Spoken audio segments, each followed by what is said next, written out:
ภัยธรรมชาติหลายๆคนอาจจะเข้าใจว่าภัยธรรมชาติอันเกิดจากน้ำท่วมฟ้าผ่าแผ่นดินถล่มนะหรือภูเขาไฟระเบิดจังซี่สงครามบอกหรือความอดอยากแห้งแล้งภัยอันเกิดจากลมจังซี่คิดว่านั่นคือภัยธรรมชาติ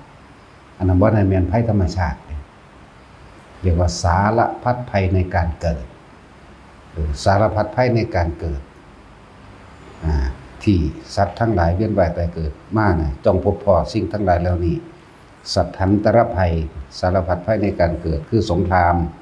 ทุพพิขันตรภัยความอดอยากแห้งแล้งโรคันตรภัยความมีโรคภัยไข้เจ็บอัศนีบาตภัยฟ้าผ่าวาตภัยเกิดลมหมุนสลาตันเฮ็ดให้บ้านเมืองชิบหายได้ยังอีกละนั่นแหละคำว่านี่เรียกว่าสารพัดภัยในการเกิดอันสัตว์ทั้งหลายที่ยักเวียนว่ายตายเกิดในวัฏสงสารนี่เรียกสารพัดภัยในการเกิดยังบ่ทันได้เข้าใจยังบ่ทันได้เข้าถึงคำว่าภัยธรรมชาติที่มันเป็นทั้งสั่นของมันเองธรรมชาติที่เป็นตถาตาธรรมชาติที่สัตว์ทั้งหลายเมื่อเกิดขึ้นมาแล้วจะต้องแก่ต้องเก็บต้องป่วยและต้องตายพัดพรากจากสิ่งอันเป็นที่รักนี่คือธรรมชาติของหมู่สัตว์ที่พวกเขาบ่เข้าใจว่าธรรมชาติแท้จริงคือหยังธรรมชาติคือความจริงของสิ่งทั้งหลายทั้งปวงที่มีความเกิดขึ้นเป็นธรรมดามีความแตกดับเป็นธรรมดาเหมือนกันสัตว์ทั้งหลายเมื่อมีการเกิดก็มีต้องแก่ก็มีต้องเก็บก็มีต้องตายนี่เรียกว่าภัยธรรมชาติที่สัตว์ทั้งหลายเกิดมาแล้วไม่รู้จักธรรมชาติอย่างแท้จริงนี่คือธรรมชาติแท้ๆธรรมะแปลว่าอย่างนี้แหละที่บอกว่าความจริงของสิ่งทั้งหลายทั้งปวงมีความเกิดขึ้นเป็นธรรมดามีความแตกดับเป็นธรรมดาความจริงของหมู่สัตว์คือเฮาคนนี่แหละเทวดานี่แหละสัตว์ทั้งหลายเทวดาคนสัตว์นรกเปรตจังซี่เกิดขึ้นมาแล้วแก่เจ็บตายเปลี่ยนแปลงไปหาความจีรังยั่งยืนบ่ได้ทุกข์เป็นสภาพที่ทนได้ยากนะนั่นแหละจังว่าอนิจจังหาความจีรังยั่งยืนมาได้นี่คือธรรมชาติแท้ๆของสัตว์ของสิ่งทั้งหลายทั้งปวงที่เกิดขึ้นมาแล้วมีความแก่มีความเจ็บปวดป่วยหรือไม่จีรังยั่งยืนเป็นธรรมดาแล้วก็ต้องพลัดพรากจากสิ่งที่รักเป็นธรรมดาตายเป็นธรรมดานี่เรียกว่าธรรมะแปลว่าความจริงที่สัตว์ทั้งหลายเวียนว่ายตายเกิดและเกิดมาแล้วต้องพบกับเหตุการณ์นี้นี่เรียกว่าธรรมะแปลว่าความจริงของธรรมชาติความจริงมันย่อมเป็นเช่นนั้นความจริงคือแบบนี้บ่แม่นว่าภัยธรรมชาติอันเกิดจากแผ่นดินถล่มฟ้าผ่าลมพายุน้ำท่วมนี่เรียกว่าสารพัดภัยในการเกิดทุพพิขันตรภัยเห็นบ่อดอยากและแห้งแล้งความแห้งแล้งเฮายังเข้าใจธรรมชาติผิดสักวันนี้ใจว่าตาจุ้ยธรรมชาติจริงๆธรรมะแปลว่าความจริงชาตะแปลว่าเกิดความจริงของหมู่สัตว์ทั้งหลายที่เวียนว่ายตายเกิดขึ้นมาแล้วธรรมชาติต้องแก่ธรรมชาติต้องเจ็บธรรมชาติต้องป่วยธรรมชาติต้องตายเห็นบ่ธรรมชาติของต้นไม้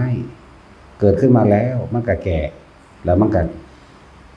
เสื่อมสลายแตกดับตายเป็นธรรมดาธรรมชาติของภูเขาธรรมชาติของสายน้ำธรรมชาติของฤดูกาลปัจจุบันนี้ฤดูกาลตอนนี้ฤดูฝนธรรมชาติของฤดูฝนแล้วก็ต้องสิ้นฤดูฝนธรรมชาติของฤดูร้อนต้องสิ้นฤดูร้อนธรรมชาติของฤดูหนาวสิ้นฤดูหนาวนี่จะเรียกว่าธรรมชาติของสิ่งทั้งหลายทั้งปวงมันเป็นเช่นนั้นธรรมชาติหาความจีรังยั่งยืนไม่ได้ธรรมชาติมีความเสื่อมสลายและแตกดับเป็นธรรมดาเอาธรรมชาติตัวนี้เขามาใส่กับคนจึงเรียกว่า สัตว์ทั้งหลายที่เวียนว่ายตายเกิดมีความเปลี่ยนแปลงเป็นธรรมดาหาความจริงยั่งยืนได้ไหมบ่มีธรรมชาติสัตว์ทั้งหลายเวียนว่ายตายเกิดต้องพบกับสภาพอันเป็นทุกข์คือทนได้ยากและไม่มีใครอยากทนแต่จำต้องทนจึงเรียกว่าทุกขังอนัตตาเสื่อมสลายสูญหายแตกดับแต่ว่าคนเอิ้นว่าตายนี่แหละปัจจัยธรรมชาติของเจ้าของเสด็จไปบัดธรรมชาติของใจเฮาเองธรรมชาติของความรู้สึกธรรมชาติของตัณหาอาจจะว่านี่ธรรมชาติของตัณหาในตัวเขาเองคือความอยากเมื่อมีความอยากได้อยากเป็นก็ต้องมีความดิ้นรนขวนขวายเมื่อมีความดิ้นรนขวนขวายก็ต้องมีการทั้งได้มาและไม่ได้มาทั้งเวลาแล้วก็ทั้งที่ได้มาแล้วนี่คนเฮาบ่อยากให้สิ่งทั้งหลายทั้งปวงเหล่านั้นที่ได้มาเปลี่ยนสภาพเสื่อมโทรมหรือแตกดับสูญหายหรือห่างไปนั่นบ่ล่ะอยากให้มันจีรังอย่างยืนอยากมันคงทนอยู่เช่นนั้นแต่นั่นไม่ใช่ธรรมชาติเข้าใจว่าล่ะธรรมชาติสิ่งใดสิ่งหนึ่งเกิดเป็นธรรมดาสิ่งนั้นต้องดับเป็นธรรมดาผลิตรถขึ้นมาคันหนึ่งแม่นบ่ขับมันก็สร้างห่างคือเก่าต้องพังเหมือนเดิมแม่นบ่นั่นแหละคือธรรมชาติที่ธรรมชาติที่ปรุงแต่งขึ้นมาแล้วเป็นรถไม่เอี่ยมอ่องเอาจอดไว้ซื่อๆบ่ขับก็สร้างแตกสลายเปื้อนพังเหมือนเดิมเนาะธรรมชาติคนบัดก็ต้องมีความแก่เก็บตายเป็นธรรมดาธรรมชาติสัตว์ธรรมชาติต้นไม้ธรรมชาติภูเขาเปลี่ยนแปลงได้เหมือนเดิมธรรมชาติน้ำต่างๆมีความขึ้นเป็นธรรมดาเหือดแห้งเป็นธรรมดานั่นแหละนี่เรียกว่าธรรมชาติอย่างแท้จริงคืออันนี้เด้อบ่แม่นภัยธรรมชาติอันเกิดจากฝนตกน้ำท่วมธรรมชาติตัวนี้ยังเป็นธรรมชาติที่คนยังไม่เข้าถึงธรรมคือความจริงของธรรมชาติอีกต่างหาก ธรรมชาติผู้ใดเกิดมากก็ต้องพบกับแก่เจ็บป่วยตายนี่คือธรรมชาติของสัตว์ทั้งหลายเกิดเท่าไหร่เจ็บป่วยแก่เจ็บตายเท่านั้นที่สิบ่เจ็บบ่ป่วยบ่แก่บ่ตายเลยไม่มีเข้าใจว่าระบาดแต่จังว่าเฮาจะต้องออกจากถ้ำคือสิ่งทั้งหลายทั้งปวงที่พระพุทธเจ้าสั่งสอนเฮาไว้วิธีออกคือต้องหยุดคิดปรุงแต่งในความอยากใดอยากเป็นใดๆทั้งสิ้นต่างหากวิธีเพิ่นก็บอกเพิ่นก็สอนก็แนะนำเฮาไว้แล้วขึ้นอยู่กับตัวเฮาเองบ่ได้ขึ้นอยู่กับไผไม่มีใครทำอะไรให้ใครได้ตัวเองทำเองล้วนๆนั่นแหละเฮาสิพ้นทุกข์เฮาก็พ้นด้วยสติด้วยความเพียรของเฮาเองว่าล่ะนั่นแหละนอกนั้นยังบ่ทันได้เข้าคำว่าถึงธรรมเลยนี่คือการเข้าถึงธรรมคือต้องเข้าถึงธรรมตรงนี้เด้อันนั้นมันแค่เปลือกนอกเด้ธรรมชาติโลกเปลือกนอกที่ว่ากันยังบ่ทันเข้าใจคำว่าธรรมะสำเร็จบ่เข้าใจธรรมชาติแต่คิดว่าตัวเองเข้าใจธรรมชาติเข้าใจว่าภัยธรรมชาติจังซี่แหมมันท่านได้แม่นเด้น่ะธรรมชาติฝนตกน้ำท่วมธรรมชาติฟ้าผ่าธรรมชาติมันบ่แม่นเด้ล่ะนะทำไปว่าความจริงทั้งของจริงทั้งหลายทั้งปวงมีความเกิดขึ้นระดับมีความแตกดับเป็นธรรมดาและธรรมชาติสัตว์ทั้งหลายกระทำสิ่งใดย่อมได้สิ่งนั้นนี่คือธรรมะนี่คือความจริงจ้ะเพิ่นนี่คือความจริงของต้องเป็นเช่นนี้ไม่เป็นอย่างอื่นบ่มีผู้ใดนำความสำเร็จและสมบูรณ์ให้เฮาได้ตัวเฮาเองหาเองล้วนๆพวกนั้นบ่ทันได้เข้าถึงความจริงอย่างเช่นมีความเชื่อว่ามีสิ่งศักดิ์สิทธิ์ดลบันดาลมีเทพเจ้าดลบันดาลมีพระเจ้าดลบันดาลมีสัตว์ต่างๆดลบันดาลอย่างเช่นนาคอย่างเช่นหนุมานลิงข้างบางชนีทั้งหลายสร้างเสือสิงทั้งหลายเข้าใจงูนั่นดลบันดาลแม่นบ่แล้วต้นไม้นั่นดลบันดาลผู้เขานั่นดลบันดาลหรือเลิกนั่นที่พากันแต่งตั้งขึ้นมาดลบันดาล เลิกงามยามดีมันสิมีมาจากไหนกัน สัตว์ทั้งหลายที่เวียนว่ายแต่เกิดขึ้นอยู่กับการกระทำของตนล้วนๆไม่ได้ขึ้นกับเลิกงามยามดีแต่ว่าดาวบนฟ้านี่จะมาเกี่ยวอะไรกับชะตาของชีวิตคนบนดินคำสอนพระเจ้าก็บอกแล้วเฮากับแปลงเอาแตกแขนงเอาเองเนี่ยเลยเว้ยเกี่ยวกับเลิกงามยามดีคำว่าจังซี่นั่นแหละเข้าใจธรรมชาติของตะของซะเด้อบาดนี่ธรรมชาติของความจริงของตะของเองเกิดแล้วของแก่จึงบอกว่าบัดนี้ธรรมชาติของแต่ละคนของหมู่สัตว์ของคนบัดนี้เฮาน้อมหมุนต่อมเข้ามาร่วมเข้ามาหาตนเองบัดนี้ธรรมชาติใดที่มีความรักความหลักความห่วงใยความปรารถนาความหวังดีกับบุคคลอันเป็นที่รักและในบุคคลอันเป็นที่รักเฮาบ่อยากให้เขาพลาดแม่นบ่ไม่อยากให้เจ็บป่วยไม่อยากให้แก่พ่ออยากให้เป็นดังเดิมอยากให้จีรังยั่งยืนไม่อยากให้มารดาบิดาอันเป็นที่รักต้องพลาดหรือตายจากเฮาบ่อยากให้เพิ่นตายบ่อยากให้เพิ่นป่วยบ่อยากให้เจ็บบ่อยากให้ปวดบ่อยากให้หิวบ่อยากให้ร้อนบ่อยากให้หนาวแม่นบ่แต่นั่นไม่ใช่ธรรมชาตินี่คือเฮาฝืนธรรมชาติเวลาเขาตายไปร้องไห้เสียใจเนาะจังแล้วเวลาเขาจากไปหรือเวลาเขาเจ็บปวดป่วยก็หาวิธีรักษาไว้แล้วก็มีความเสียใจบ่พอใจเป็นธรรมดาคือบ่อยากให้ป่วยนั่นแหละจึงบอกว่าเฮาบ่ทันได้เข้าถึงธรรมะบ่ทันได้เข้าถึงของจริงบ่ทันเข้าถึงธรรมชาติของตนพร้อมถ้าเข้าถึงตนแล้วบุคคลอื่นก็ถึงเองธรรมดานี่แหละก็มาธรรมชาติแท้ๆพวกเจ้าอาจจะเพิ่งจะเคยได้ยินได้ฟังอยู่นี่ในบรรพกาลนี่แหละจากบ่ 2,000 กว่าปีมานี่หาก็ได้ยินเนี่ยที่เว้าเรื่องนี้แต่ใจวันนี้นั่นแหละเฮาเข้าใจแต่ว่าธรรมชาติน้ำท่วมธรรมชาติยางนั่นเรียกว่าสารพัดภัยในการเกิดแห่งวัฏสงสารสัตว์ทั้งหลายเวียนว่ายตายเกิดในวัฏสงสารก็ต้องเจอภัยทั้งหลายต่างๆอันนี้ฉะนั้นเพิ่นจึงให้เฮาปฏิบัติธรรมให้เข้าถึงธรรมให้เข้าถึงความจริงเพราะความจริงเกิดความจริงแก่ความจริงเจ็บความจริงตายเมื่อเข้าถึงแล้วยอมรับแล้วบ่มีข้อสงสัยใดๆทั้งสิ้นในความจริงในสิ่งทั้งหลายทั้งปวงเฮายอมรับนี่มันต้องบ่มีอารมณ์เด้มารดาบิดาตายเป็นธรรมดาเป็นธรรมชาติมันเป็นเช่นนั้นไม่เป็นอย่างอื่นจากบ่เกิดมาแล้วบ่เป็นอย่างอื่นแก่เจ็บตายไม่เป็นอย่างอื่นต้องแก่เจ็บตายเท่านั้นนั่นแหละเกิดมาแล้วต้องเป็นแบบนี้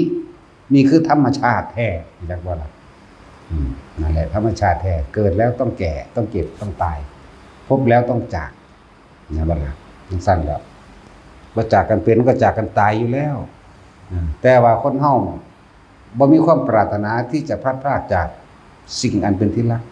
สัตว์อันเป็นที่รักบุคคลอันเป็นที่รักเนาะเฮาเลี้ยงหมาเฮาก็บ่อยากให้มันตายเฮาก็บ่อยากให้มันป่วยเหมือนกันบ่สิไปว่าหยังกับคนเนาะ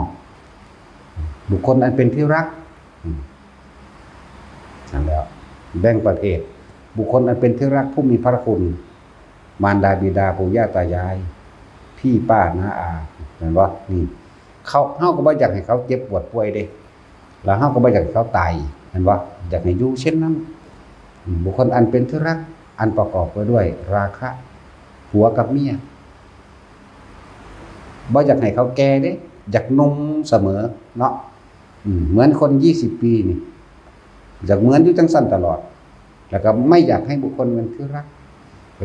แก่เจ็บตายเหมือนกันเลยแยกประเภทออกมาบุคคลนั้นเป็นที่รักที่ห่วงใยที่อาลัยที่หวังที่ปรารถนาและหวังดีให้เขาอยู่ดีมีสุขมีลูกมีหลานนั่นเพราะบัดนี้ไล่ไปเป็นลำดับเฮาอยากให้เขาเจริญรุ่งเรืองและมีอยู่มีกินเช่นนั้น มีอาชีพที่มั่นคงเนี่ยเฮาก็อยากให้เขาเป็นนั่นบ่ล่ะแต่ธรรมชาติมันเป็นจังซั่นสัตว์โลกย่อมเป็นไปตามกรรมนี่คือธรรมชาติการกระทำของตนเองหากเป็นเครื่องแบ่งแยกเป็นเครื่องบ่งบอกในความเสื่อมหรือความสลายในความเสื่อมหรือความเจริญเข้าใจบ่นี่ทั้งเจริญทั้งเสื่อมขึ้นอยู่กับตนเด้บ่มีผู้ใดผู้หนึ่งมาดลบันดาลอิหยังให้ได้นะขึ้นกับตนเหมือนกันกับทุกคนที่ฮักลูกเจ้าของหาเงินส่งมันเรียนอยากให้มันเป็นเจ้าเป็นนายอยากให้มันมีอาชีพที่มั่นคงแม่นบ่แต่ว่าถ้ามันไม่ทำดิถ้าเขาไม่ทำเราก็ทำอะไรกับเขาไม่ได้ เพราะเขาก็มีความคิดของเขานั่นแหละกรรมความคิดของเขาเจตนาของเขาความอยากของเขาเฮาก็บ่อาจสามารถที่จะเปลี่ยนแปลงได้เลยนั่นแหละธรรมชาติของความคิดของแต่ละคนไม่มีใครบังคับความคิดของใครได้ตัวเขาเองต้องเรียนรู้ตัวเขาเองตัวเขาเองต้องรู้จักในตัวเขาเอง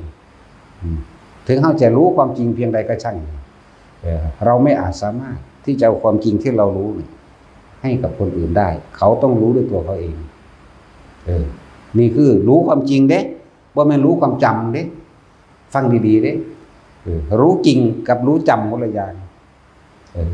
นั่นแหละธรรมชาติตัวนี้ต้องเรียนรู้ด้วยตัวเองบ่เหมือนกับคนเรียนคนเทศอย่างต่างๆจะต้องลอกเลียนแบบกันเนี่ยอย่างเช่นมีโรงเรียนสอนหนังสือก็กอไก่ขอไข่ในเล่ามีโรงเรียนสอนเรียนหนังสือสิอ่านหนังสือออกต้องไปโรงเรียนต้องสอนเหมือนกันนั่นแหละทำหน้าก็ต้องเบิ่งกันสอนกันได้สร้างบ้านก็เบิ่งกันเบิ่งแบบของกันได้เนาะจากบ่ล่ะแต่ว่าการที่จะเข้าถึงความจริงของสิ่งทั้งหลายทั้งปวงว่ามีความแตกดับธรรมดาเสื่อมสลายเป็นธรรมดาหรืออนิจจังทุกขังอนัตตานี่เรียนรู้ด้วยตนเองบ่มีผู้ใดเอาให้ไว้ได้อันนี้นั่นแหละคนเฮาที่เหลืออยู่เดียวนี่ที่ตาเฮาเห็นเดินน่ะตลอดทั้งผู้ฟังอยู่เดียวนี่ย่อมถูกธรรมชาติพัดพากไปเป็นธรรมดาแม่นบ่บางคนก็พ่อแม่ปู่ย่าตายายก็ตายแล้วบางคนก็เมียตายแล้วบางคนที่มีลูกก็ลูกตายก่อน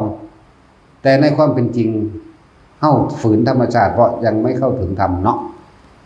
บ่อยากให้ตายอยากให้อยู่คงทนตลอดแม่นบ่บ่อยากให้ตายบ่อยากให้ป่วยนั่นแหละก็เลยมีความรักความอาลัยความผูกพันความไม่อยากให้เป็นนี่คือเฮาฝืนมันว่านี่ฝืนความจริงได้นี่ถ้าบุคคลผู้เข้าถึงความจริงแล้วไม่ฝืนมันสิมีความเป็นธรรมดาของมันเองถ้าเข้าถึงจริงๆนะมันสิรู้ของมันดอกรู้มันสิรู้ของมันเองเด้อ รู้ว่าปล่อยว่างกับบ่ปล่อยว่างมันทั้งรู้นี่เน้นเข้ามาภายในสำหรับบุคคลปฏิบัติบัดเมื่อเข้าใจธรรมชาติดีแล้วนี่คือ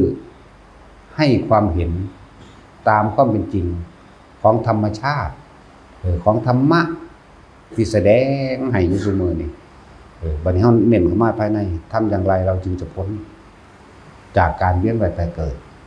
ถ้าเฮาบ่พ้นจากการเวียนว่ายตายเกิดสารพัดภัยในการเกิดเฮาก็ต้องเจอขึ้นอยู่ที่การกระทำของเฮาเด้จะเจอหนักเจอเบาเจอแต่ละประเภทเจอแต่ละแบบทุพพิขันธรภัยเนี่ยความแห้งแล้งต้องอดอยากก่อนเมื่อแห้งแล้งอดอยากอธิบายอย่างเช่นยกตัวอย่างว่าเพราะการกระทำของเขาเป็นคนแรงน้ำใจเป็นคนเอาเปรียบเป็นคนหลายๆอย่างที่บ่มีปัญญาในการทำมาหากินหรือสร้างสรรค์พืชต่างๆมาเป็นเครื่องประกอบอาหารใดยกอย่างเช่นเอธิโอเปียบ่มีผู้ใดกระทำให้เขากระทำของเขาเองและความสมรู้ร่วมคิดหรือพวกมีแนวคิดเดียวกันเรียกธรรมชาติหรือธรรมะย่อมจัดสรรธรรมะนี่จัดสรรให้เขาไปเกิดร่วมกันเป็นประเทศนั้นๆอยู่ในประเทศที่อดอยากแรงเหมือนกันกับธรรมชาติผู้มีแต่ความอาฆาตแค้นต้องการเบียดเบียนหรือต้องการชนะหรือโทษ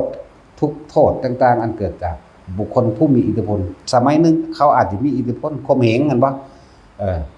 ธรรมชาตินี่ย่อมจัดสรรให้ไปเกิดในที่มีสงครามเป็นช่วงๆเป็นระยะเด็กคือเขาเห็นที่เดียวนี่แหละฮามาสหรือรัสเซียหรือยูเครนเห็นบ่ล่ะที่เขาฆ่ากันที่เดียวนี้นั่นแหละนี่คือธรรมชาติหรือธรรมะจัดสรรล้วนแล้วจะเกิดจากสิ่งที่ตัวเองทำเองไม่มีใครทำให้นั่นแล้วสั้นๆแหละคือต้องไปเจอแบบนั้นถ้าเขายังเวียนว่ายแต่เกิดเขาต้องไปเจอแบบนั้นนี่เรียกว่าสารพัดภัยในการเกิดเพราะเขาบอกเข้าถึงความจริงโดยธรรมความจริงโดยธรรมชาติของตนเองเขาบอกขั้นแต่เข้าถึงเขาบอกเห็นแก่ตัวของตนเองเขาเข้าใจว่ากูถูกกูต้องได้แม่นบอกเขาเข้าใจแค่นี้ก็เลยมีการเบียดเบียนทำร้ายข่มเหงรังแกเพื่อให้ได้มาในสิ่งที่ตัวเองปรารถนาตัณหาตัวนี้จิตตัวนี้จะจิตเจตนาและตัณหาตัวนี้ให้เฮาสร้างเวรสร้างกรรมซึ่งเฮาบ่เข้าใจและเฮาบ่รู้ว่าสิ่งที่เฮาร่ำไปทั้งเบิดนี่ล้วนแล้วแต่ผลต่างๆย่อมย้อนกลับคืนมาหาตนเข้าใจบ่ล่ะย้อนขึ้นมาเด้นี่แหละคำว่าไม่รู้นั่นน่ะที่พระเจ้าบอกว่าอวิชชาเป็นปัจจัยบังเกิดสังขารความไม่รู้ทำให้คิดนึกปรุงแต่งไปต่างๆนานาเด้เรื่องว่าอวิชชาเป็นปัจจัยบังเกิดสังขารสังขารคือความคิดปรุงแต่งไปเป็นปัจจัยบังเกิดวิญญาณรับรู้แห่งความรู้สึกในความพอใจและไม่พอใจนี่นั่นแหละเพราะว่าเฮาบ่รู้ธรรมบ่รู้ความจริงบัดนี้ไปฟังอธิบายอยู่นี่รู้ละบัดนี้อาศัยที่เพิ่นแสดงออกมาเฮาก็ต้องคิดพิจารณาค้นเข้ามาในตนตีวงเข้ามาตีวงแคบเข้ามาหาตนเองบัดนี้เอาเฉพาะตนตีวงเข้ามาเป็นจริงดังเพิ่นว่าหรือบ่ว่าเฮาก็พิจารณาโอ้มันแม่นของเพิ่นเนาะนั่นแหละล้วนแล้วแต่ตนทำเองบ่มีใครทำให้เด้อแต่เฮารู้ว่ากรรมทั้งหลายหรือการกระทำทั้งหลายล้วนแล้วแต่เฮาเป็นผู้สร้างผลเฮาก็ต้องรับนะเฮาจะไปเชื่อสิ่งอื่นๆอันเป็นบาปอย่างเช่นล้างบาปหรือรับบาปจังซี่เป็นไปบ่ได้เห็นบ่นี่ถ้าเฮาได้ลองเข้ามาแล้วถ้าจะเปรียบเทียบเอาง่ายๆคำว่าบาปแปลว่าเร่าร้อนกระวนกระวายเข้าใจบ่ล่ะเร่าร้อนกระวนกระวายอย่างเช่นเฮาอาจจะไปลักเกิดเฮาไปลักเกิดอยู่เฮือนงานก็ได้หรือไปลักเกิดอยู่เฮือนใดเฮือนหนึ่งโอ้โหเกิดเนี่ยโอ้งามแต่กูอยากได้จังหวะลักเกิดเขาร้อยเอาเกิดเขาขโมยเกิดเขาจักว่าล่ะแล้วแอบไปซ่อนไว้บ้านตนเองบัดนี้ก็ไปใส่แง่งซ้ายแง่งขวาแง่งตีนนั่นแหละโอ้พอดีนะแล้วก็เสื่องไว้เนาะเหมือนลงมาตารางเงื่อนเจ้าของเองลงมาใต้ถุนบ้านคำว่าตารางเงื่อนนั่นนะลงมาใต้ถุนบ้านพอดีแบบนี้เจ้าของเกิดไปแท้อาจจะเป็นเอื้อยหรือเป็นอ้ายของผู้นั้นผู้นี้เป็นน้องเจ้าของเกิดเนาะจากมันสิมาหยังแล้วมันหยังลุยมาหาวคนที่รักจริงๆน่ะเร่าร้อนกระวนกระวายบ่แต่เขาสิมาหยังแต่กูฮ้อนใจแล้วนั่นล่ะบาปแล้วมีผู้ใดมาไทยตัวนี้ให้บ่นี่ความรู้สึกที่เร่าร้อนกระวนกระวายกับสิ่งที่ตัวเองทำเนี่ยเข้าใจบ่ล่ะบาปหน้าแดงไว้ล่ะคิดคำโกหกเอาไว้แล้วพร้อมเข้าใจบ่ล่ะบาปนั่นแล้วนี่แหละบาปแปลว่าเร่าร้อนกระวนกระวายสำหรับบุคคลที่มีความเชื่อว่าพระเจ้าจะไถ่บาปเอามึงเอาอาเมนเข้าไปมันสิไถ่อยู่บ่อันภาพความทรงจำตัวของเองไปแอบขโมยเกิดเข้ามานี่แม่นบ่ล่ะมันหายอยู่บ่ไม่หายนั่นแหละสิ่งทั้งหลายทั้งปวงหรือธรรมหรือความจริงทั้งหลายย่อมเกิดแก่เหตุคือเจ้าของในเมื่อเหตุเจ้าของเป็นผู้สร้างเองแล้วไผสิมาละให้เฮาไผสิมาลบให้เฮาได้ตัวเองเป็นผู้เฮ็ดเองหลานเจ้าของเกิดก็ช่างกูยานไว้คือเก่าเนาะกังวลไว้คือเก่าโอ้ยตายแล้วเนาะกูสิวางได้นอได้พวดคิดหาคำแก้ตัวเอาไว้แล้วคิดหาทางออกเอาไว้แล้ว ยังมีไว้อุ้ยหลงนี่โกหกซ้อนโกหกสมมุติว่าเขามาหาจริงๆบัดนี้เจ้าเห็นเกิดข่อยว่ามันจะคือแบบนั้นแบบนี้โอ้มันเห็นกูแล้วบัดนี้มันเห็นกูละคักๆทั้งที่เขาบ่เห็นนั่นแหละแต่ว่าเขาเซาเขาสุ่มเดา เขาเดาสุ่มเจ้าเห็นเกิดข่อยบ่เจ้าเห็นเกิดเอื้อยข่อยบ่อ้ายข่อยบ่เดี๋ยวมึงก่อนเด้อว่ามันกูหลงมาบ่มันหนีบ่ออกเข้าใจบ่ยอมรับแต่ก็โกหกนั่นแหละหรือว่าเดี๋ยวไปเบิ่งกันเด้อคือไปเบิ่งอันแม่นคู่นี้บ่ดอกแม่นแหละอันนี้แหละซั่นโอ้ยโทษเด้อกูหลงนั่นหลงตั้งแต่มันหนีบ่ออกเข้าใจว่าล่ะตั้งแต่เขาก็บ่รู้หรอกเขาก็ซุ่มเดาซื่อล่ะบางทีเขาก็ว่าโอ้ยยินผู้นั้นไปทางนั้นตัวไปเบิ่งกูดูหาเราหลงไปเขาเว้าแต่ความตั้งใจหลักของคนนี่จักว่าเล่าร้อนกระวนกระวายนี่แหละเรียกว่าบาปเล่าร้อนกระวนกระวายอยู่ไม่เป็นสุขบาลาบันอย่างสั้นแหละนี่แหละบาปแปลว่าจังซี่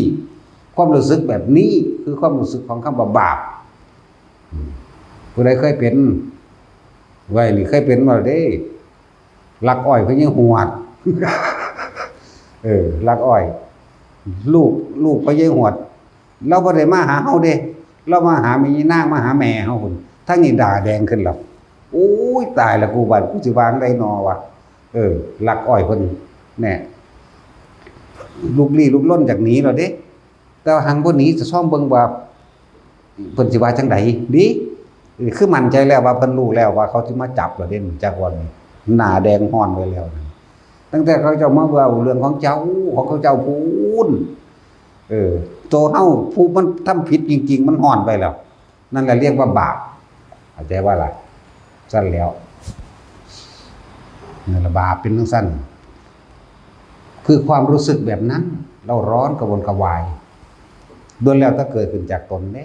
บ่มีผู้ใดเฮ็ดให้นั่นแหละเฮ็ดจังได๋เฮาสิหนีได้บัดนี้นั่นแหละบัดนี้ทั้งเบิดนี่ร่วมเกิดขึ้นจากความเห็นแก่ตัวของตัวเองเด้อความเห็นแก่ตัวเห็นแก่ได้เห็นแก่มีเห็นแก่เป็นสามารถทำได้ทุกอย่างเพราะว่าเฮาบ่รู้นี่อวิชชาเป็นปัจจัยให้บังเกิดความคิดปรุงแต่งต่างๆนานาบาลีว่าอวิชชาเป็นปัจจัยบังเกิดสังขารสังขารเป็นปัจจัยบังเกิดวิญญาณวิญญาณเป็นปัจจัยบังเกิดนามรูปนามรูปเป็นปัจจัยเกิดอายตนะอายตนะเป็นปัจจัยเกิดสัตว์นี่ไล่ไปแต่นี่เฮาบอกว่าภาษาเฮาเด้อเพราะว่าเฮาบ่รู้ว่าความคิดปรุงแต่งต่างๆสารพัดนานาก็เกิดความรู้สึกในความพอใจมั่งและไม่พอใจมั่งเป็นอารมณ์ถือว่าอวิชชาเป็นปัจจัยเกิดสังขารสังขารคือความคิดความคิดที่เฮาคิดปรุงแต่งต่างๆนานาสารพัดเป็นปัจจัยมันเกิดความรู้สึกในความพอใจและไม่พอใจนั่นแหละวิญญาณมันรับรู้จากบ่ล่ะจังซั่นแหละวิญญาณจึงเป็นปัจจัยมันเกิดหยังนามรูปความคิดปรุงแต่งได้รับรู้รู้สึกปรุงแต่งรูปติภาพต่างๆนานาสารพัดนั่นบ่ล่ะนั่นแหละถ้าเฮาบ่ออกจากความอยากนี่ได้แต่เฮาบ่ฮู้ไผในธรรมะคือความจริงได้หยังมากก็เสื่อมเกิดมากก็แก่เก็บตายบุคคลที่รักก็เกิดแก่เก็บตายเฮาบ่อาจสามารถที่ไปห้ามธรรมะคือความจริงตัวนี้ได้เลยฉะนั้นเฮาต้องเข้าถึงความจริงให้มันได้วิธีปล่อยวิธีว่างเหตุจังใดเฮาสิหยุดคิดนึกปรุงแต่งในความอยากได้อยากดีอยากเป็นได้เหตุจังใดเฮาสิเข้าถึงคำว่าอนิจจังทุกขังอนัตตาได้แหละเพิ่นจึงให้เฮาหยุดซะก่อนหยุดซะก่อนหยุดหยังหยุดคิดให้มันได้ซะก่อนเถอะแล้วมันสิเห็นความคิดที่วิ่งไปเองดอกนั่นแหละถึงว่า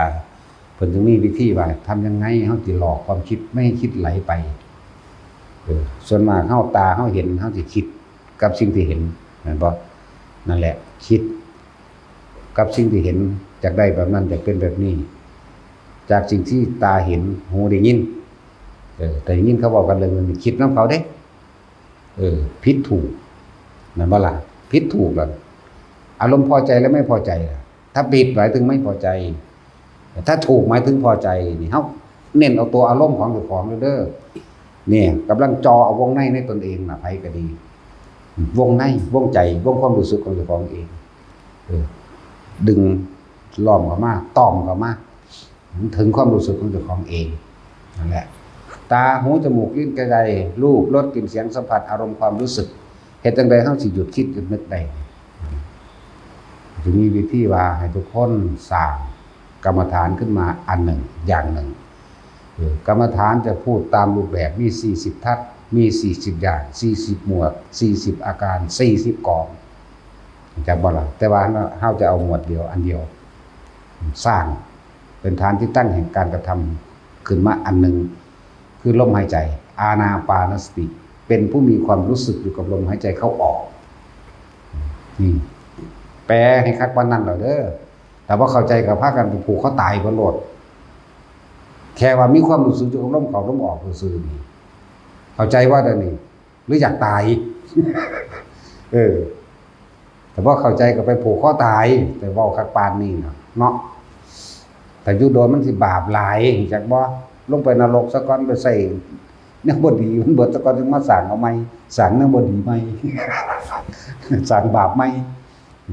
แต่เอาตอนนี้มันสิหลายโพดแหละเพราะว่าอานาปานสติแปลว่าเป็นผู้มีความรู้สึกอยู่กับลมหายใจเข้าออกเป็นความรู้สึกโดยภายนอกหมายถึงกายความรู้สึกของผู้ดังเนาะนี่เย็นเข้าและเย็นออกเย็นเข้าเย็นออกม้วนๆอยู่แค่นี้มีไหมนี่แหละอานาปานสตินี่รู้สึกเย็นเข้าเย็นออกอยู่ในผู้ดังโพรงจมูกนี่แหละเอิ้นว่าอานาปานสตินั่นแหละถ้าเฮามีความรู้สึกเย็นเข้าและเย็นออกความคิดมันบ่แล่นไปทางในเด้อความคิดของมันนี่มันบ่แล่นไปหารูปรสกลิ่นเสียงบ่แล่นไปหาบ่ไปคิดถึงผู้นั่นผู้นี่บ่ไปคิดถึงสัตว์เลี้ยงบ่คิดถึงบุคคลบ่คิดถึงสัตว์สิ่งของบ่คิดถึงบ้านบ่คิดถึงเงินถึงทองบ่คิดถึงลูกเต้าเล่าหลานหมู่พวกคนที่รักคนที่เกลียดและเฮาจะต้องให้มันหยุดให้มันนิ่งซะก่อนดึงไปดึงมาซะก่อนลมหายใจเข้าลมหายใจออกบัดนี้จะคงจักว่าสมาธิได้เกิดขึ้นหรือยังที่เรียกว่าคานิกะสมาธิเบื้องต้นได้เกิดขึ้นหรือยังก็อาศัยความรู้สึกอีกตัวหนึ่งที่เกิดขึ้นในกายของเฮาเองคือเฮาตั้งไว้ตรงที่ว่าอุณาโลมหรือกลางหน้าผากมีความรู้สึกนิ่มๆหน่วงๆกลางหน้าผากนิ่มๆหน่วงๆบางคนก็ว่าตึงบางคนก็ว่านึบต้นโยนบ่อนแล้วแต่สิว่าไปเพราะว่าธรรมะคือความจริงตัวนี้มันสื่อออกมาเป็นภาษายากเหมือนกันเข้าใจว่าล่ะนั่นแล้วความรู้สึกเดียวกันแท้ๆยังเว้าคนละศัพท์เนาะนั่นแหละถึงบอกว่าความจริงนี่ไม่ใช่ภาษาพูดไม่ใช่ภาษาเขียนแต่เป็นความจริงคือความรู้สึกนั่นแหละอันที่ว่าเป็นนิ่มๆนุ่มๆบ่บางคนก็ว่าบ่เป็นมันเป็นต้นก็ว่าบางคนก็ว่าเป็นบ่อนๆแม่งคือป่าบัดบางคนก็ว่าตึงบางคนก็ว่าเป็นนักบางคนก็ว่าคือจังอีหยังกินดูนออกมาว่าทั้งที่มันความรู้สึกเดียวกันนะนั่นแหละ จึงเว้าร่วมใหญ่ไว้ว่าอุณาโลมมั่งเป็นนึบนับบ่อยู่กลางหน้าผากมั่งกลางคิ้วมั่งก็ว่าไปแต่ถ้าเฮาอยากรู้ว่าคณิกะสมาธิเกิดขึ้นหรือไม่เกิดขึ้นเฮาสิบ่คิดถึงอย่างอื่นเลยคิดถึงลมหายใจเข้าและลมหายใจออกเย็นอยู่ในโพรงจมูกเฮาและเข้าออกนี่และก็สิมีความรู้สึกนิ่มๆหน่วงๆนึบๆตึงๆกลางหน้าผากนี่เรียกว่าคณิกะสมาธิจิตตั้งมั่นแล้วเป็นสมถะแล้วสมถะจึงทำให้จิตว่างมันคือว่างปราศจากความคิดนึกถึงบุคคลสัตว์สิ่งของจากบ่ล่ะวิปัสสนาทำให้ว่างจากจิตถ้ามันนิ่งถ้ามันตั้งมั่นไปขั้นที่1คณิกะสมาธิขั้นที่2แม้นมีสิ่งใดสิ่งหนึ่งเกิดขึ้นเรียกว่าอุปจารสมาธิขั้นที่3เป็นอัปปนาสมาธิเพราะจิตไม่คิดไม่นึกในสิ่งทั้งใดทั้งปวงตาหูจมูกลิ้นกายกระทบสัมผัสรู้สึกเพียงกายแต่จิตไม่คิดไม่นึกนั่นแหละทีนี้เมื่อมันว่างเข้าสู่อัปปนาสมาธิแล้วเฮาอาจจะบ่ทันได้เข้าถึงตรงนี้ตรงที่ว่าเราจะเห็นความคิดที่มันคิดขึ้นเองไหลไปเอง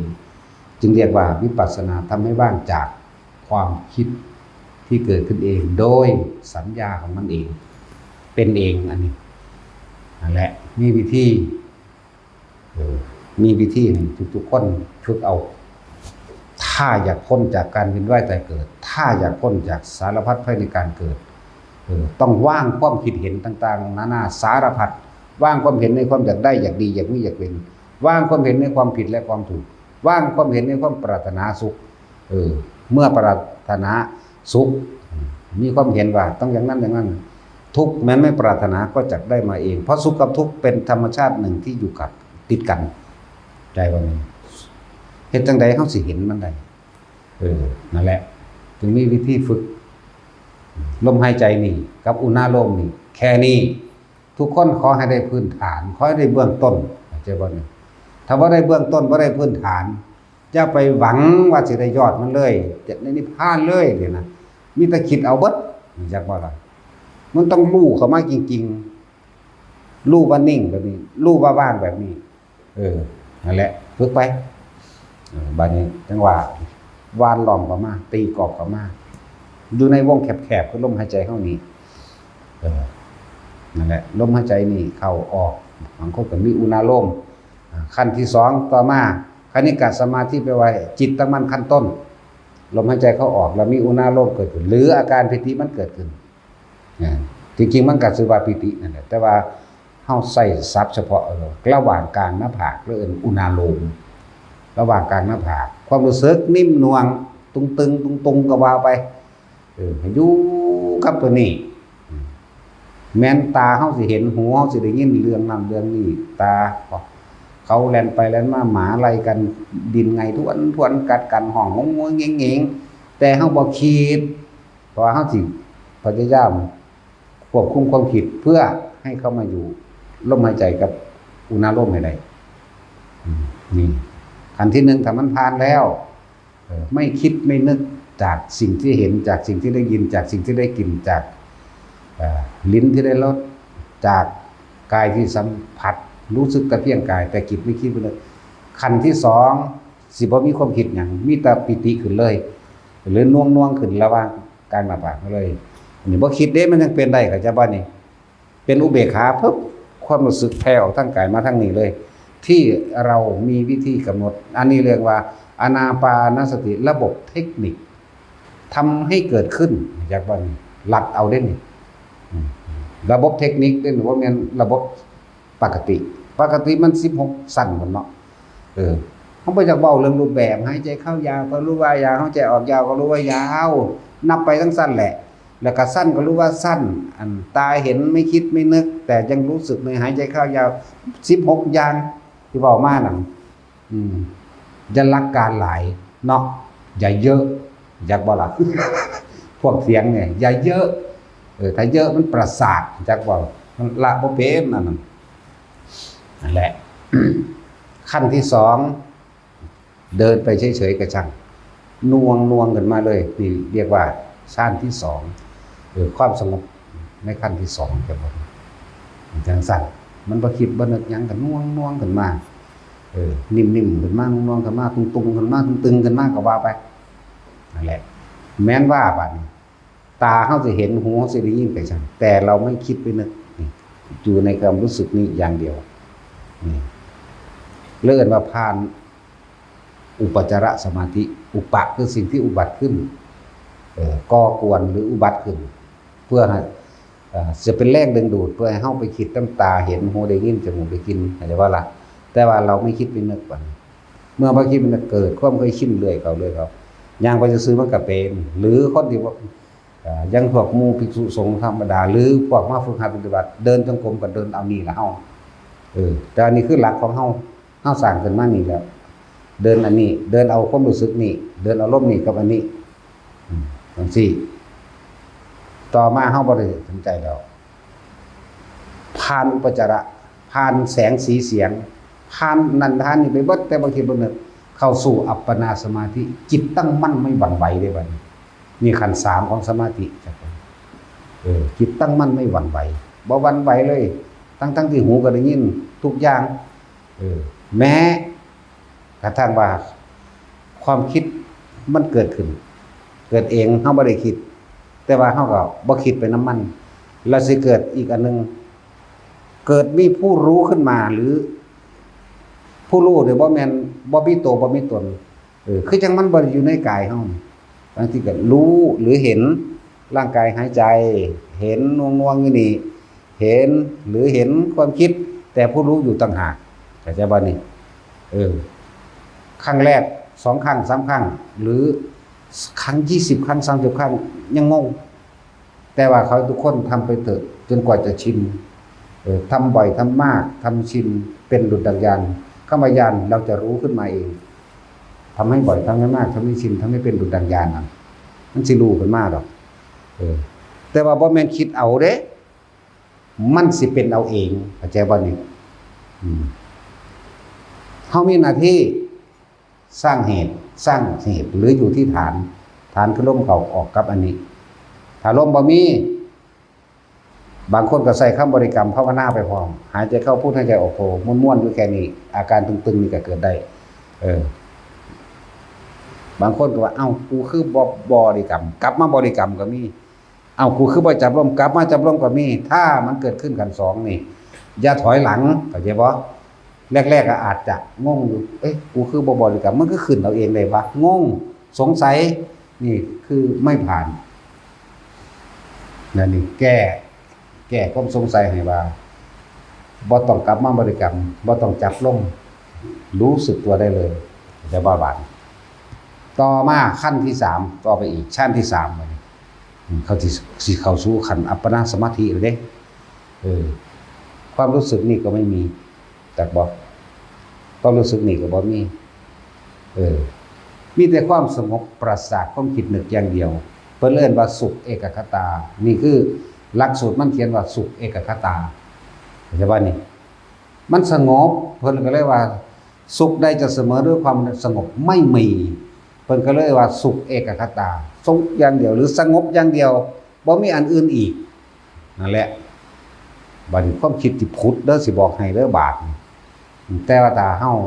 ความคิดนี่คือพุทธเอาเองเป็นสัญญาของมันเองเป็นสังขารขันธ์ก็ว่าเข้าใจบ่นี่เป็นหมวดแห่งความคิดรูปขันธ์เวทนาขันธ์สัญญาขันธ์สังขารขันธ์นี่คิดขึ้นเองล้วนแล้วแต่เป็นสัญญามันพูดขึ้นแต่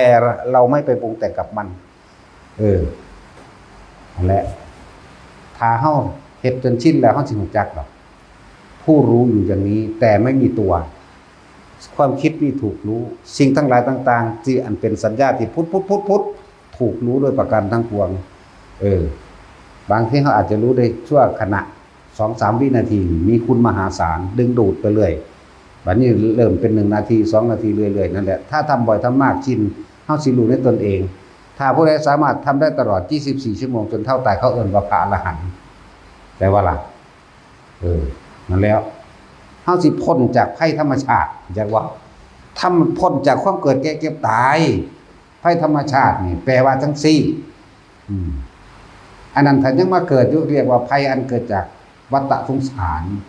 สารพัดภัยในความเกิดมันเกิดอยู่ฟังดีๆนั่นแหละภัยธรรมชาติเกิดแล้วก็ต้องเจอแก่เป็นไผบ่เจอเก็บเป็นไผบ่เจอตายเป็นไผบ่นั่นแหละเรียกว่านี่แหละเข้าถึงธรรมชาติมันจริงเถอะหน้าไผก็ดีบ่ซั่นหลวงพ่อสิเน้นย้ำบ่ธรรมะแปลว่าความจริงอยู่เนาะพยายามที่จะอยากให้คนเข้าถึงตัวเองทวงความจริงของตนเองบ่แม่นความจริงของผู้อื่นถ้าเข้าถึงตนเองแล้ว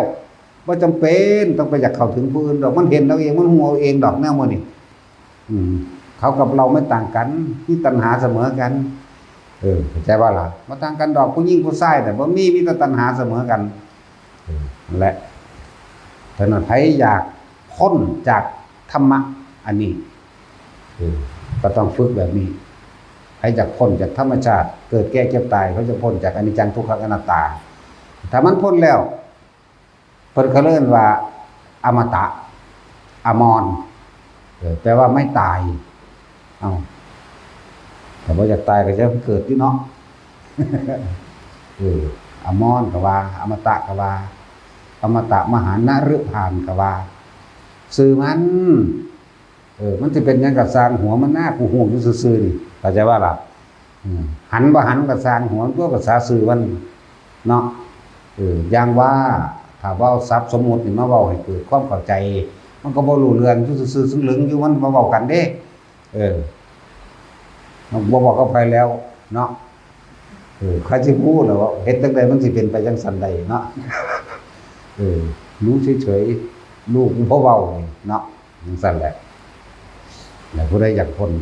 จากภัยธรรมชาติก็ต้องฝึกตัวเองวิธีการฝึกก็บอกซุมื้ออยู่แล้วเนาะลมหายใจนี่อยู่หน้าลมนี่ถ้าสิเว้าว่าอันอื่นๆมันยังอ้อมโพดกรรมฐานอย่างอื่นน่ะใน40อย่างมันจังอ้อมโพดเด้เอาลมหายใจเฮานี่แหละ1ความคิดนี้ไม่มีใครบังคับได้ตัวเองต้องตั้งสติหรือหาที่ระลึกนึกของตนเองบังคับตัวเองเข้ามาสู่ลมหายใจเป็นความจริงบ่เป็นธรรมะบ่นี่เป็นความจริงบ่ความคิดนี่บ่มีใครบังคับได้แต่จุ้ยจะบังคับให้ค่อยคิดเบิ่งดูค่อยสิคิดอยู่บ่เนาะถ้าเจ้ามีกำลังค่อยเจ้าบังคับค่อยไปผูกใส่กกไม้ผูกได้เป็นบ่มีร่างกายนี่เห็นบ่นี่แต่ความคิดนี่จะบังคับบ่ได้เด้ผูกไว้ขังไว้ก็สร้างได้ก็คิดไปได้คือเก่าเนาะฉะนั้นความคิดแต่ละคนมันมีอยู่แล้วหันย้อนกลับขึ้นมาบังคับตัวเองตัวฝึกตนเองตัวเพราะความพ้นทุกข์นี่มันบ่ได้เฮ็ดไผได้นะถ้าเฮ็ดได้โอ้ยเฮาบ่ฮอดพี่พอเฮาเกิดมานี่เลือดเฮานี่ถูกตัดข้อแม่น้ำในทะเลมหาสมุทรทั้ง4โลกนี่ยังบ่เทียบเท่าใช่บ่นี่แล้วเฮาก็ไปตัดข้อผู้อื่นอีกเลือดที่เฮาไปตัดข้อเขากับแม่น้ำในมหาสมุทรทั้ง4โลกนี่ก็ยังบ่เทียบเท่าอีกทั้งสั้นแล้วที่เฮาเวียนว่ายตายเกิดล้วนแล้วจากการกระทำของเจ้าของเองหยุดกระทำได้บ่หยุดตัวเดียวสำเร็จหยุดใดหยุดคิดนั่นแหละหยุดตัวเดียวพวกเจ้าสิเข้าถึงความจริงเองความจริงของสิ่งทั้งหลายทั้งปวงมีความเกิดเป็นธรรมดาความดับเป็นธรรมดาหยุดอยากพอเฮาเห็นโทษมันแล้วเห็นโทษเด้หรือหลายๆคนที่เอามาถามเรียกว่าเฮาพิจารณาอสุภะอสุภังได้บ่ได้แต่มันเป็นแค่เครื่องอยู่เครื่องข่มตัวจริงมันคือต้องเห็นโทษจากความอยากเข้าใจว่านี่เห็นโทษของร่างกายตนเองเห็นโทษบ่ควรเข้าไปยึดเพราะยึดเพียงใดหักมันเพียงใดแพงมันเพียงใดก็ช่างหาเครื่องมาประดับประดาเสื้อผ้าใส่สวยงามสอยใส่พุ่นเสื้อผ้าได้นุ่มอันได้ดีกูหามาใส่มันก็ทรยศทั้งคือเก่าตัวเนาะเพราะมันเป็นธรรมชาติของมันเป็นเช่นนั้นเกิดขึ้นเป็นธรรมดาเปลี่ยนแปลงธรรมดาเจ็บป่วยปวดตายเป็นธรรมดาเจ้าหักมันเพียงใดเจ้าหาตัวแนวแสบๆมันสแตกเนาะมันฟังความเจ้าอยู่บ่ฮ้อนคือเก่าหนาวคือเก่าเนาะนั่นแล้วแก่เหมือนเดิมสุดท้ายก็เหี่ยวและตายเนาะมันฟังความบ่เอามีตะบูนหาแนวแสบๆหาแนวดีๆมันกินนั่นแหละแต่ว่ามันบ่ฟังความเจ้าเลยเฮาจึงเห็นโทษแห่งความอยากนั่นแหละเห็นโทษหรือว่าจะละราคายังไงเฮายังมักสวยมักงามมักผู้หญิงผู้นั้นมักผู้ชายผู้นี้เพิ่นว่าต้องอสุภะอสุภังนั่นบ่พิจารณาซากศพมั่งตายใหม่มั่งตายเก่ามั่งกะเลวกะหมายถึงตัดเป็นท่อนๆขาดๆมั่งเห็นเป็นกระดูกมั่งเห็นเป็นหยังมั่งนั่นเป็นแค่เครื่องอยู่หรือเครื่องข่มถ้าเข้าไปเห็นโทษของมัน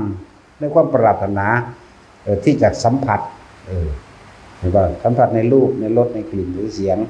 ของเขานี่แหละตะกี้เฮาบ่ทันได้เขาเนาะแต่จุ้ย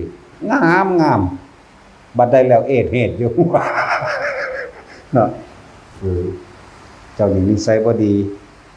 ลูกเขาเจ้าเลี้ยงมางามๆเจ้าเอามาเลี้ยงจังได๋จังเฮ็ดอยู่เฮ็ดเท่งไปจังซั่นแล้ว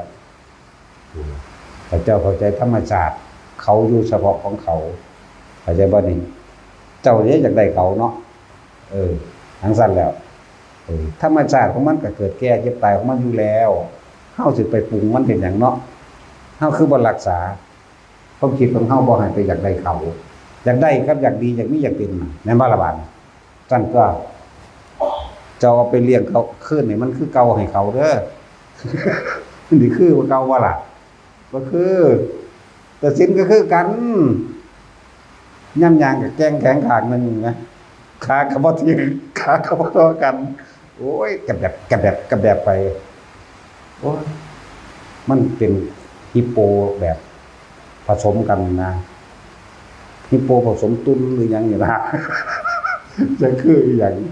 นั้นใช่เหรอเจ้าเลี้ยงเขาเอาไปขึ้นพ่อแม่เขาด้วยบาทขึ้นอยู่บ่มีขึ้น แต่ละธรรมชาติ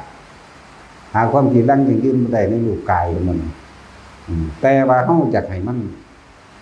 ยั่งยืนเฮาอยากให้มันบ่เฒ่าบ่แก่เฮาอยากให้มันนุ่มอยู่สั่นหาแนวมาให้มันกินว่าซั่นเนาะน้ำส้มน้ำเหลืองน้ำแดงน้ำหวานน้ำเผ็ดน้ำเค็มหามาปรุงใส่มันบ่ฟังความคือเก่าฆ่าไว้ถูไว้เพิ่นได้ก็สร้างตัวหน้าจักตีนกาหรือตีนแห้งแล้วเต็มหน้าเต็มตาดึงเอาอยู่ว่าสั่นสิดึงไปสาย ดึงไปตายนั่นแหละดึงไปดึงมาก็ไปตายคือเก่านั่นแหละเสียเงินอยู่ซื่อเนาะหลายอย่างเพื่อให้เฮาเห็นความคิดของเฮาเองเด้อแล้วเฮาสิเข้าถึงธรรมเองลองสิทุกอย่างสิเป็นธรรมชาติมีการเกิดธรรมดาคนที่เฮาฮักมันก็กลายเป็นธรรมดา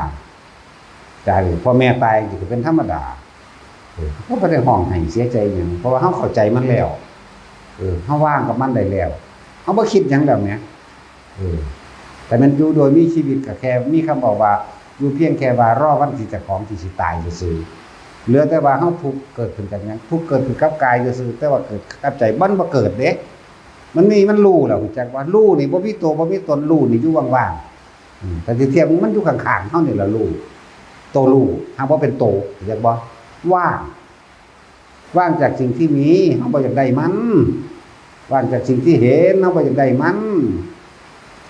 เฮาบ่คิดนึกปรุงแต่งไปแล้วนั่นแล้วมันก็ว่างแล้วนั่นแหละผู้ใดเคยเป็นจังซี่ก็แต่เฮ็ดจังได๋เฮาสิมาเป็นรู้จังซี่ได้มีหน้าที่สร้างเหตุคือลมหายใจนี่ กับอุณหภูมิเฮ็ดอยู่แค่นี้นอกนั้นมันสิเป็นเอาเองเข้าใจว่าล่ะบ่แม่นทั้งคิดให้มันเป็นมันสิเป็นเอาเองทำไปเถอะ